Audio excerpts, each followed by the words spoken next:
अपि चेदसि पापेभ्यः सर्वेभ्यः पापकृत्तमः सर्वं ज्ञाप्लवेनैव वृजिनं संतरिष्यसि।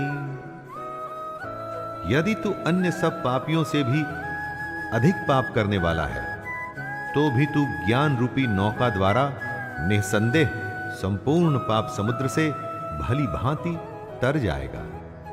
दोस्तों, इसका मतलब यह मत लगाइएगा कि पहले पाप करिए फिर ज्ञान हासिल करिए और बच जाइए।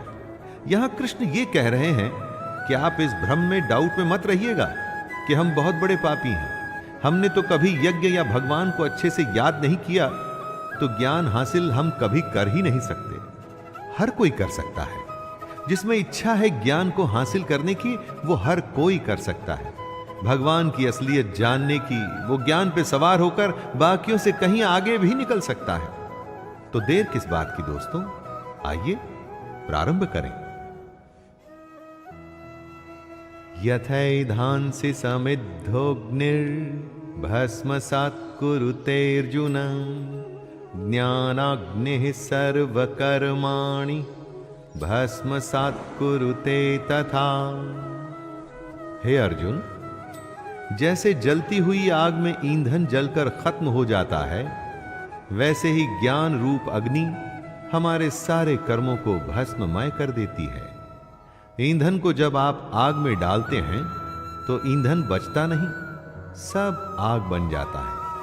उसी तरह से जब ज्ञान आपको प्राप्त हो जाता है, जब आप ज्ञानी बन जाते हैं, तो आपके कर्म भी खत्म हो जाते हैं।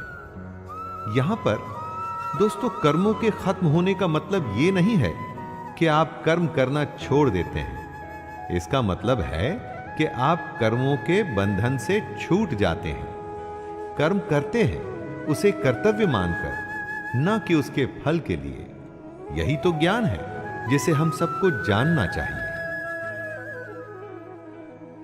न हि ज्ञानेन सदृशं पवित्रमिह विद्यते तत्स्वयं योग संसिद्धः कालेनात्मनि विन्दति। ज्ञान हर किसी को शुद्ध कर देता है। कितने ही समय से कई लोगों ने कर्म योग के द्वारा ऐसे ज्ञान को हासिल किया है। अगर मन में इच्छा न हो तो आप काम नहीं करते। उसी तरह से अगर किसी के मन में ज्ञान को समझने की, उसे जानने की जिज्ञासा नहीं है, तो उसे ज्ञान कैसे मिलेगा?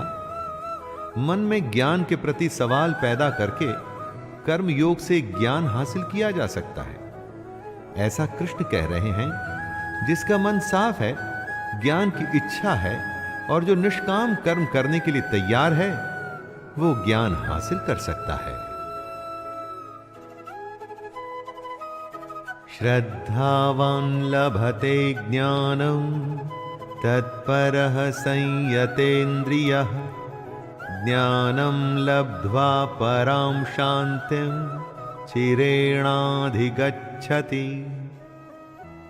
इंद्रियों को जीतने वाले, मेहनत करने वाले और श्रद्धा रखने वाले मनुष्य को ज्ञान प्राप्त होता है तथा ज्ञान को प्राप्त होकर वह बिना देरी के उसी समय ही उसे भगवान की परम शांति मिलती है।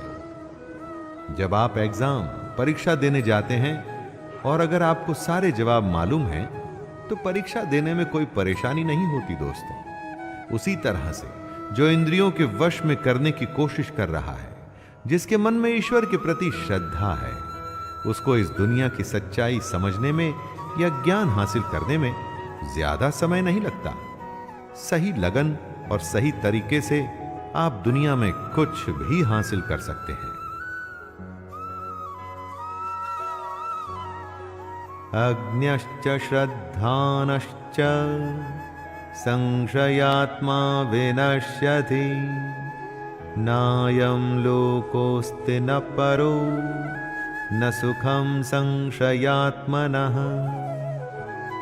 जो सही गलत का फैसला नहीं कर सकता, जिसमें श्रद्धा नहीं, जिसके मन में शक है, ऐसा मनुष्य खत्म हो जाता है।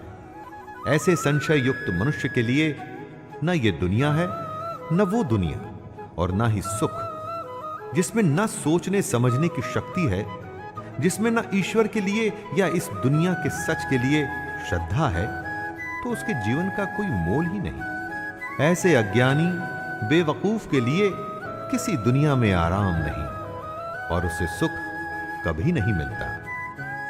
दोस्तों, बिना कुछ किए कुछ भी हासिल नहीं होता, और साथ में अगर कुछ करने की, कुछ जानने की इच्छा नहीं, तो इस इंसान के होने में और ना होने में कोई फर्क नहीं।